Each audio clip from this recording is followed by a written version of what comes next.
السلام عليكم، اهلا بكل متابعين القناة. فيديو النهاردة ان شاء الله هنعمل فيه علبة تانية هنعمل فيه كفر تاني من الكفرات بتاعة علب المناديل.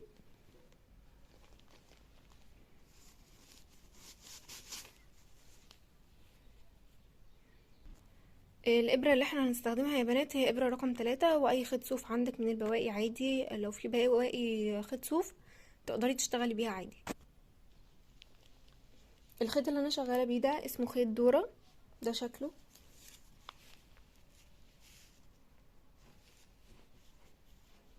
يلا نبدأ الشغل. طيب دلوقتي هتجيبي اي علبة مناديل وهتشتغلي عدد سلاسل هيكون نفس مقاس الطول والعرض بتاعها، الدوران كله. تمام، هنشتغل دلوقتي.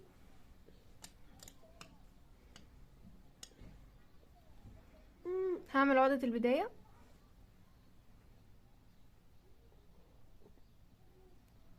وهبدأ اشتغل سلاسل. طبعا انا مش هربطك برقم معين، انت هتشتغلي لحد ما يكون نفس المقاس بتاع علبة المناديل. انا عملت عدد سلاسل اهو، طلعوا معايا 100 سلسلة. الدوران مناسب، وحاولي ان انت لما تيجي كده تقيسي ما تشديش قوي السلاسل، لا هتسيبيها مرخيه. ليه؟ لان انا ممكن اجيب علبه مناديل تكون اعرض من دي، اطول من دي، فهيكون في معايا رخاوه في الشغل. يعني بصي، ما تشديش الغرز بتاعتك. تمام، هنبدا بقى دلوقتي نقفل السلسله دي مع بعض.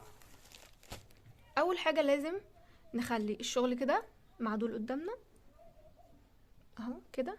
هتمسكي كده، لازم الضفيره تكون معايا على الوش اهو.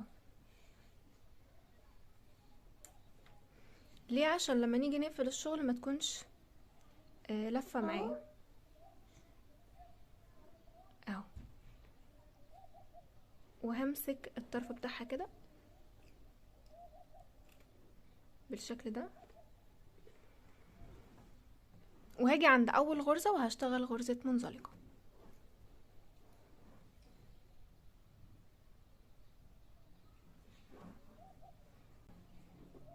في نفس المكان هدخل هسحب خيط، هاخد لفة جوه المكان تاني، في نفس المكان في نفس الغرزة هدخل هسحب خيط وهطلع من كل الغرز دي. هما هيبقوا معايا 4 حلقات اهم، هخرج منهم كلهم. هرتفع سلسلة، هسيب تاني غرزة، هشتغل في الغرزة التالتة، هدخل. بصوا، شايفين الغرزة اللي انا لسه شغالة فيها اهي وخلصت؟ هسيب غرزة وهشتغل في اللي بعدها، هدخل على طول،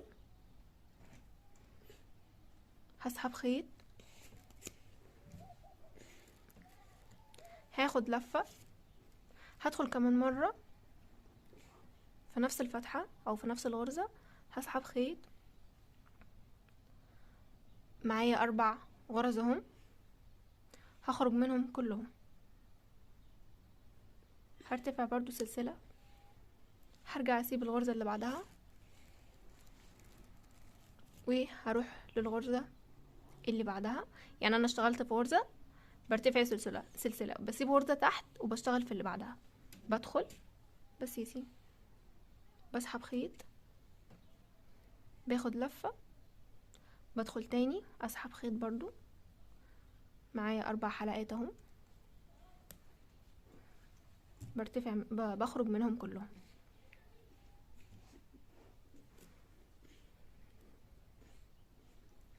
حاولي وانتي بتسحبي الغرز ما تشديش ايدك قوي، لان انا لما شديت ايدي قوي قفلت على غرزة، فبالتالي معرفتش ان انا اخرج من الغرز. نرتفع سلسلة وهكذا لحد ما نيجي الاول غرزة اشتغلناها. انا اشتغلت خلاص اخر غرزة اهي. بعد كده هقفل بمنزلقة في اول فراغ هيقابلني اهو. في اول غرزة هنقفل بمنزلقة وهرتفع بسلسلة. ما بين كل غرزتين عملناهم في فراغين اهو. بسيب الفراغ الاولاني اللي هو بيكون تحت شوية وبروح للفراغ التاني بعيد فيه نفس طريقة شغل الغرزة. بدخل في الفراغ اسحب خيط واخد لفة وادخل في الفراغ تاني بسحب خيط، اصبح معايا الاربع غرز مرة تانية، بخرج منهم، باخد برتفع سلسلة، بسيب الفراغ اللي تحت بروح للفراغ اللي فوق اللي هو جنب الغرزة على طول، بكرر نفس الخطوات.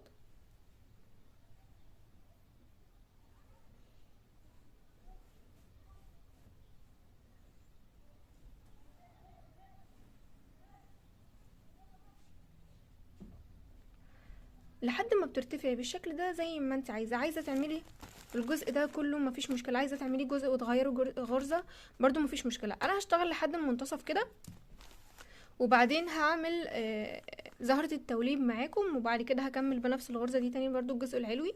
هنشوف دلوقتي مع بعض. طيب انا دلوقتي خلاص المفروض ان انا اشتغلت الغرزة اللي قبل الاخيرة. عايزاكم بس تعرفوا حاجة، ان انتوا كل مرة هتقفلوا فيها في السطر هترحل معاكم غرزة شمال. يعني مثلا قفلنا هنا، المرة الجاية نقفل هنا، السطر اللي بعده بنقفل هنا، يعني كالتالي. انا مش المرة اللي فاتت قفلت خلاص السطر بتاعي كده، لا انا هكمل غرزة. ليه؟ لان بداية السطر التاني اهي شايفين الغرزة دي؟ طيب دلوقتي هشوف الغرزة اللي بعدها اهي، هدخل في الفراغ اللي انا متعودة بدخل فيه وبعمل الغرزة، برجع ارتفع السلسلة تمام، وهاجي هنا هعمل غرزة المنزلقة بتاعتي اللي هقفل فيها.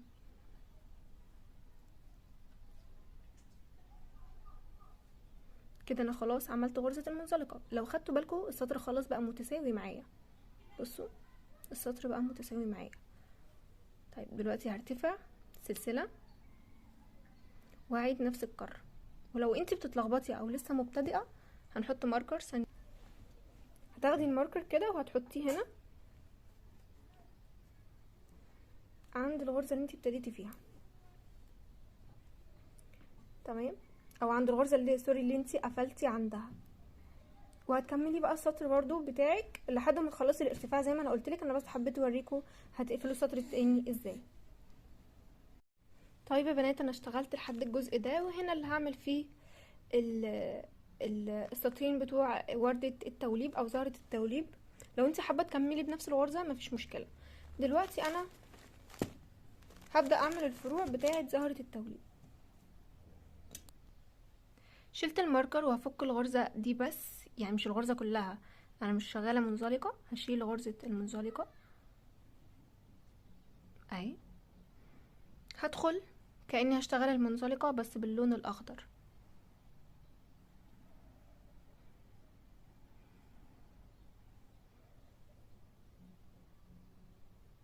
طيب تمام اوي لحد كده.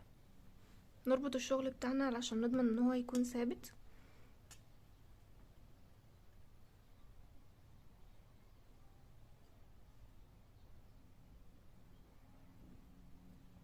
ونقص اللون الروز. هرتفع 3 سلاسل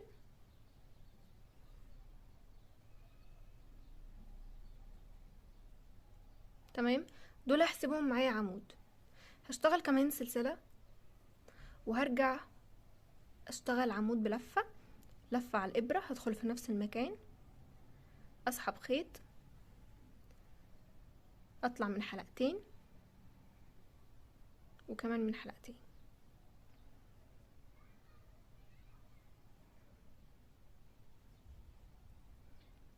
ده شكلها. كمان مرة باخد لفة. طيب انا هسيب الزهرة دي وهروح شايفين الفراغين دول، بروح للفراغ التاني على طول وبكرر، بس المرة دي هبدأ بعمود وهنهي بعمود.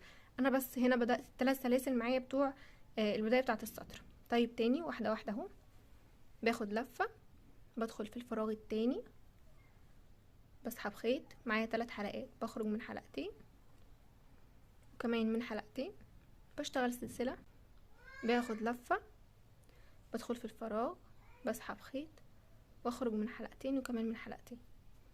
هتشتغلي بنفس الطريقة لنهاية السطر كله. كمان مرة باخد لفة في الفراغ التاني، في تاني فراغ اهو، بشتغل عمود، سلسلة، عمود في نفس المكان.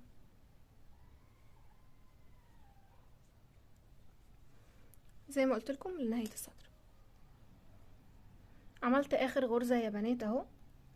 طيب بعد كده هاجي هعد 1 2 3، السلسلة رقم 3 اللي عملناها يا بنات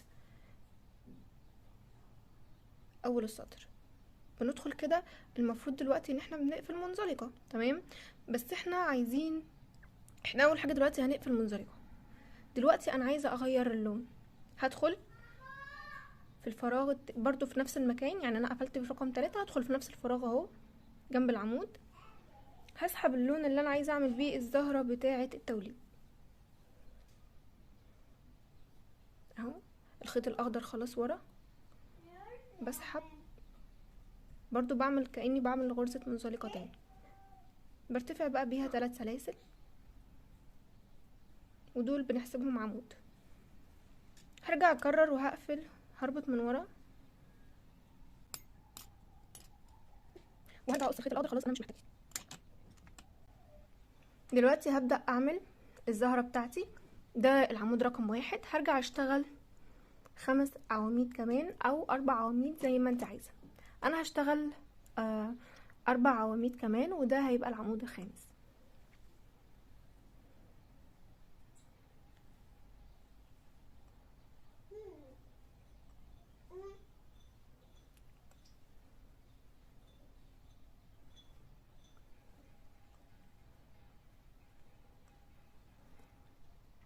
بوسع دي شوية، وبرضو هروح عند السلسلة رقم 3 اهو فوق، 1 2 3، وهدخل بعد كده الابرة في الفراغ بتاع الدايرة دي، الحلقة الاخيرة، وهعديها من الفتحة دي اللي هي بتاعة الغرزة رقم 3 اللي هي اعتبرناها اول عمود. بعد كده بشتغل سلسلتين وبكرر، هعمل في كل فراغ من هنا ورايح 5 عواميد.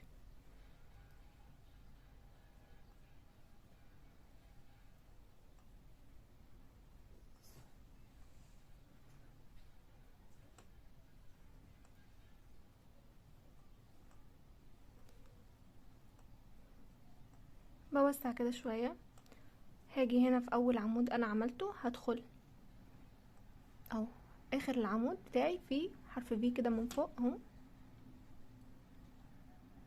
بعدي وباخد الحلقة دي وبخرج منه وبشتغل سلسلتين، وبكرر يا بنات الخطوة دي لحد ما بخلص السطر كله بنفس الطريقة. انا خلاص اشتغلت اخر غرزة واشتغلت 2 سلسلة. هاجي في اول زهرة توليب في الغرز الاولانية وهقفل بمنزلقة في اي مكان جنب العمود الاولاني، وهاجي في الفراغ اللي بعد كده. طبعا انا رابطه الخيط لان اللقطه دي ما اتصورتش بعد ما اشتغلت. طيب دلوقتي هدخل هنا في المكان ده، طبعا انت هتركني الخيط الاصفر وهتسحبي الخيط اللي باللون الروز، وهتشتغلي مره كمان منزلقه، وهتاخدي الابره بالشكل ده وترجعي تربطي الخيطين مع بعض. بس اللقطه دي بقول لكم علشان اتقصت فانا عدتها كمان مره. طيب بعد كده تشتغلي غرزة حشو من فوق هنا. غرزة الحشو التانية هتكون جوه رقم 8 اللي هو ده الفراغ ده.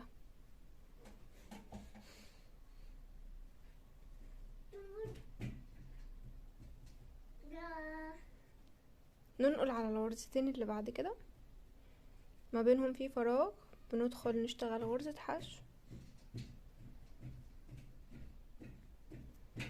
الغرزة التانية هتكون في الفراغ اللي تحت،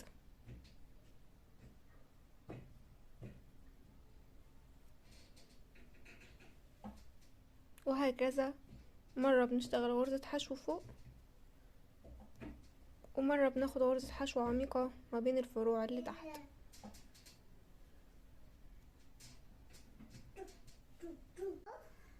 خلاص يا بنات اشتغلت اهو اخر غرزة. هاجي هنا هقفل بمنزلقة في اول غرزة احنا اشتغلناها.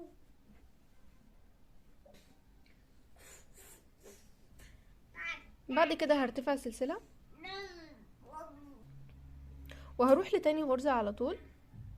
هدخل اسحب خيط واطلع، هاخد لفة وهدخل، هسحب خيط واطلع وهخرج منهم كلهم. انا بكرر نفس شكل الغرزة دي. هنسيب الغرزة اللي بعدها اللي هي دي وهندخل هنا. طبعا احنا الاول بنشتغل غرزة، بعد كده بنسيب الغرزة دي وندخل في اللي بعدها، نسحب خيط، ناخد لفة، ننزل تاني في نفس المكان، نسحب خيط، بخرج من الحلقات كلها، بشتغل سلسلة وبسيب الغرزة وبشتغل في الغرزة اللي جنبها لحد ما اخلص واشوف العلبة هتحتاج مني كام سطر. انا هشتغل لحد ما اوصل هنا وبعد كده هنعمل الوجه الامامي مع بعض. ده بقى الشكل يا بنات النهائي بتاع الجسم بتاع علبة المناديل. دلوقتي لو زي ما احنا بدأنا 100 غرزة تمام، فدول اكيد هيكونوا 100 غرزة. قسمت هنا هنا 20 وهنا 20 وهنا 30 وهنا 30 تمام. طيب الخطوة اللي بعد كده ان انا عايزة اعمل قطعتين اللي هم هيكونوا هنا.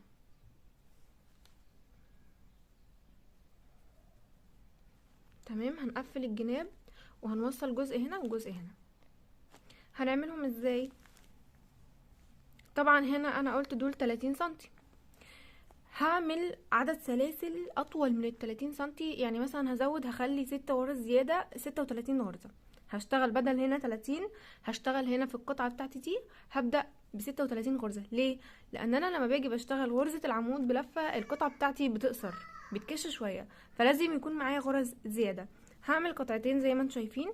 هديكم مثال على 5 غرز بس علشان الوقت.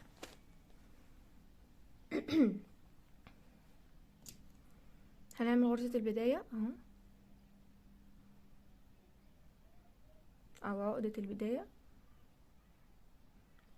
هتشتغلي بقى عدد الغرز بتاعتك المطلوبة. انا هبدأ مثلا هعمل 5 غرز مثال. بعد كده يا بنات بترتفعي 3 سلاسل. ال3 سلاسل دول هيكونوا بعيد عن ال 36 غرزة تماما. يعني انت بتشتغلي عدد السلاسل اللي هو اللي انا قلت لك 36، بعد كده بنرتفع 3 سلاسل، 1 2 3. بعدين هروح اخد لفة على الابرة وهاجي في الغرزة الرابعة اللي هم ال3 سلاسل دلوقتي بعيد بتوع الارتفاع اللي احنا بنحسبهم اول عمود في السطر. كده الغرزة الرابعة هرتفع، هطلع من حلقتين وكمان حلقتين. انتي بتعملي غرزة العمود بلفة العادية. هتكملي السطر كله عواميد عادي. يعني احنا دخلنا دلوقتي هندخل في حرف الفي اللي بعده اللي هو ده اهو. بناخد لفة على الابرة وبعد كده ندخل فيه، نسحب خيط، نطلع من حلقتين كمان حلقتين، كمان مرة لفة، الغرزة اللي بعدها اهو دي، ندخل نسحب خيط، نطلع من حلقتين وكمان من حلقتين.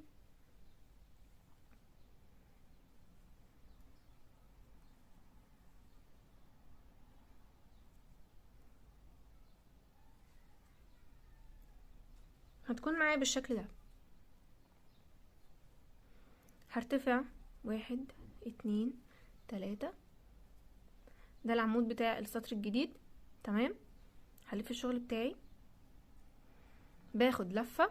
هنا بقى المشكلة اللي بيغلط فيها اغلب البنات، بيجوا يشتغلوا في الغرزة اللي تحت ال3 سلاسل الارتفاع اللي احنا عملناهم. لا، احنا مش بنشتغل فيها، احنا بنسيب اول غرزة وبنشتغل في التانية، الفراغ التاني اهو. هو عبارة السطر اللي لما بنقلب الشغل بتاعنا بيكون فيه فراغات اهو. باخد لفة وبشتغل عمود في تاني غرزة، كمان مرة لفة، وبتخلصي برضو بنفس الطريقة العواميد. وهنشوف برضو اخر غرزة بنشتغلها ازاي. طيب 1 2 3 4. دلوقتي انا المفروض دلوقتي ان انا قدامي فراغ واحد، قدامي فراغ واحد. انا دلوقتي هشتغل كده اهو، لو جيتي كملتي السطر وقلبتي الشغل وارتفعتي 3 عواميد وقلبتي الشغل وكملتي، هتلاقي ان هي بتطلع معاكي مايله. شايفه الشغل عامل ازاي؟ فانت بتعملي ايه؟ بتاخدي لفه، ودول ال3 سلاسل بتوع الارتفاع بتوع السطر اللي فات، بتاخدي لفه وهتشتغلي في الغرزه اللي في النص. هما مش كانوا 3 اهو، هتلاقي هي الغرزه اللي في النص، بتدخلي كده تسحبي خيط وهتشتغلي فيها عمود بلفه. هتطلع معاكي القطعه مربعه او مستطيله، هتكون معاكي مظبوطه. هنرجع نكرر 1 2 3 ارتفاع اللي في الشغل بتاعنا. هسيب الفراغ الاولاني مش هشتغل فيه، هروح للتاني واشتغل فيه عمود، وهكذا العمود اللي بعده، وهكذا. المشكله كلها اللي بتخلي القطعه تطلع مايله هي ان انت بتشتغلي تحت اول فراغ بعد ارتفاع. دلوقتي اهم ال3 سلاسل هنا واضحين قوي. بعد ما خلصتي الغرز بتاعتك كلها تاخدي لفه، برضو هنروح للغرزه التانية اللي في النص، يعني 1 2. الغرزه التالتة دي مش بنشتغل فيها. هتدخلي كده في حرف الفي ده اهو، جوه قلب حرف الفي، تسحبي خيط وتشتغلي العمود بتاعك عادي. بصوا الاطراف هنا علشان بس الكيرف ده علشان خاطر ال3 سلاسل، انما احنا لو ظبطنا الشغل بتاعنا اهي القطعه بتاعتنا اهي تمام. بتشتغلي 4 سطور بنفس المقاس اللي انا قلتلك عليه. تعالوا دلوقتي نوصل القطعه مع بعضها. بصوا انا وصلت القطعتين ببعض بغرزه جميله قوي، شبه غرزه الزجزاج اللي بنوصل بيها الاطراف مع بعض، او اي قطعتين عايزين نوصلهم. هنعمل مع بعض القطعه دي بقى، وهوريكم ازاي هنوصلها كلها في علبه المناديل. طبعا انا هقفل من الناحيه دي ومن الناحيه دي 6 غرز بس، يعني هنيجي الناحيه دي كده. لو انتي مبتدئه هتحطي ماركر، هتاخدي الخيط بتاعك تكوني مجهزاه، وهتمسكي القطعه دي وهتعدي 6 غرز، 6 عواميد. 1 2 3 اهو علشان المبتدئات، عمود 2 3 4 5، والعمود السادس اهو. هنحط الابره بتاعتنا في الحرف الفي اللي فوق ده اهو، في اول ضلع في حرف الفي. انا مش هاخد الضلعين اهو. طيب بعد كده بنعمل ايه؟ طبعا بنعمل عقده البدايه في الاول اهو، نرجع دي ورا وهنعمل عقده البدايه ونعمل حلقه. هنخرج الحلقه دي من هنا، وهنيجي للقطعه التانية وهنكرر. هنعد 6 غرز، وتاخدي بالك علشان اول 3 سلاسل بنحسبهم عمود. 1 2 3 4 5 6، دي الغرزه السادسه. هندخل كده بالابره اهو هنا عند اخر العمود من فوق، وهسحب خيط من الاخضر وهخرجه برضو من الغرزه اللي هي بالاخضر. انا باخد غرزه مره يمين ومره شمال، كمان مره هروح للغرزه اليمين لتاني عمود، بدخل كده بسحب خيط. شغلي كله هيكون باللون الاخضر خلاص. بسحب الخيط اهي، وتشدي كده خيط البدايه علشان خاطر ما تبقاش واسعه. هنروح بعد كده على الغرزه اللي على الشمال اللي هي تاني عمود اهو. هندخل نسحب خيط برضو، هنخرج من غرزه الغرزه اللي سحبناها في الغرزه التانية اللي باللون الاخضر، وهكذا هنروح للعمود اللي قصاده على اليمين او اللي عليه الدور. ندخل نسحب خيط من تحت وبالراحه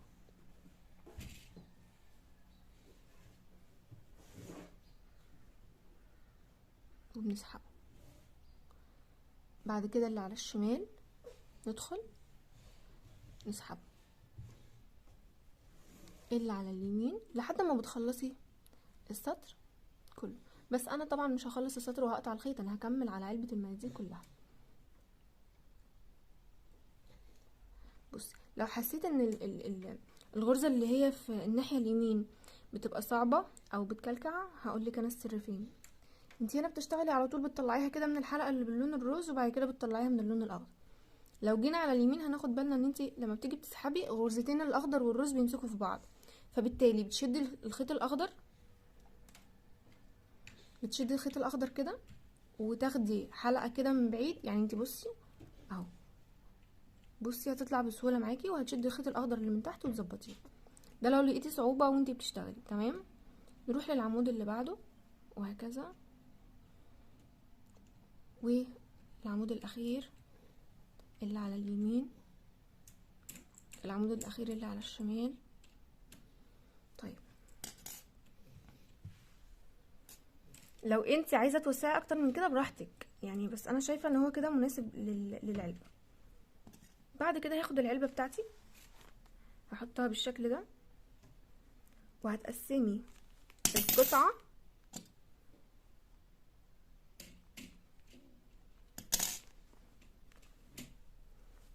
هتقسمي القطعه من فوق من النص. انا خلاص عرفت هبدا الشغل بتاعي منين. هطلع بقى الكفر بتاعي من العلبه عشان اعرف اشتغل براحتي. هاخد الضلع اللي من جوه بتاع الغرزه، عشان انا قدامي هيكون في حرف بي اهو.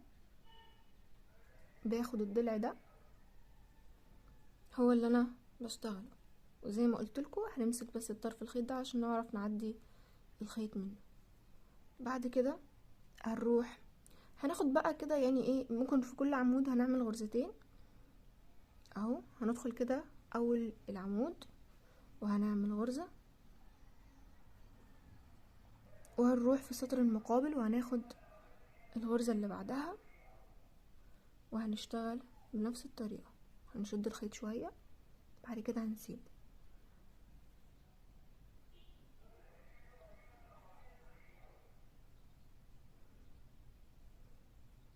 غرزة من هنا وغرزة من هنا،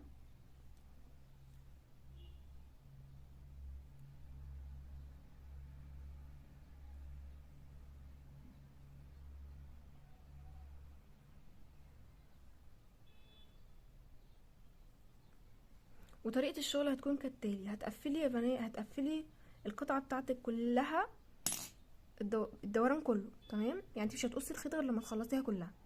هتشتغلي كده وهتوصلي كده وهتقفلي برضو السطر الناحية دي. تمام، انا هخلص القطعة كلها وهرجع لكم. ده الشكل النهائي بتاع التقفيل بتاع الكفر. فاضل بس ان احنا هنعمل اطار حوالي سنتي او 2 سنتي بغرزة العمود، او العمود ب2 لفة. هنشوف دلوقتي مع بعض هنشتغلها ازاي. نيجي من المكان اللي احنا كنا نهينا بيه السطر وهنبدأ سطر جديد.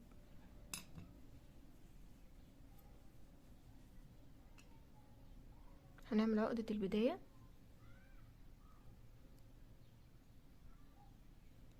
وهنخرج بيها، وهنرتفع 3 سلاسل، وهنشتغل في كل حرف في عمود. بصوا شايفين حروف الفي اللي باينه دي؟ هنعمل في كل حرف فيها عمود، وهناخد الضلعين يا بنات، مش هنشتغل في ضلع واحده، هنشتغل في الضلعين. بناخد لفه، ناخد الضلعين، نسحب خيط، نطلع من حلقتين وكمان من حلقتين لحد ما نوصل للماركر.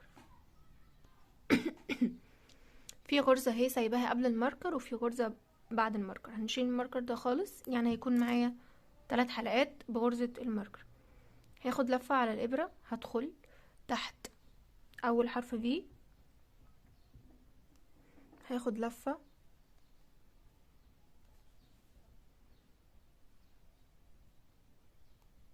واروح لحرف الفي التاني، هدخل تحته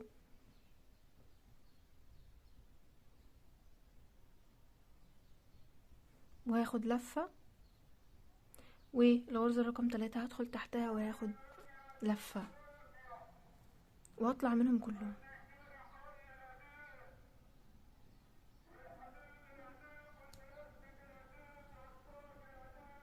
وهقفل بسلسلة، وهكمل شغل عواميد لحد ما اوصل للماركر التاني.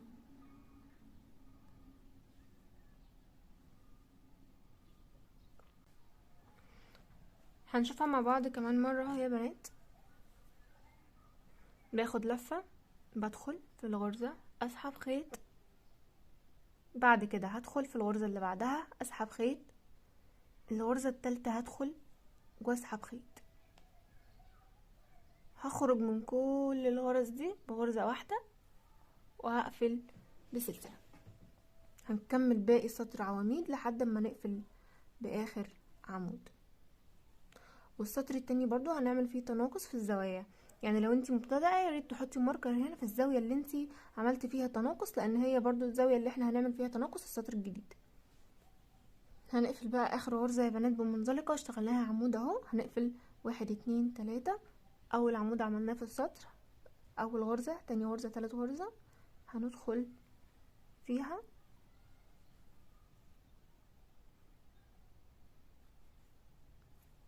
هنسحب خيط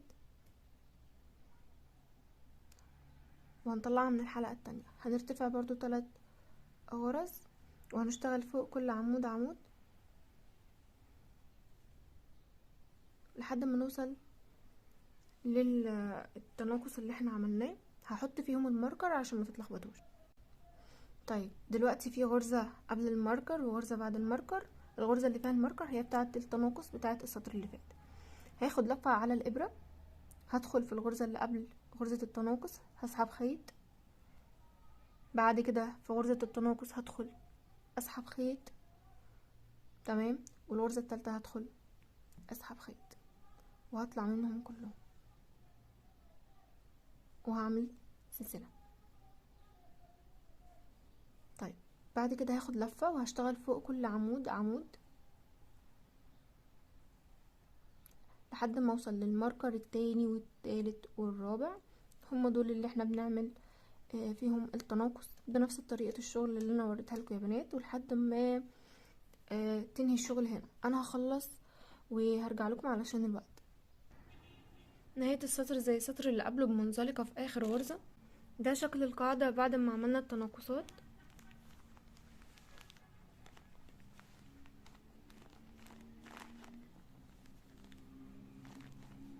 وده الشكل النهائي للعلبة او للكفر.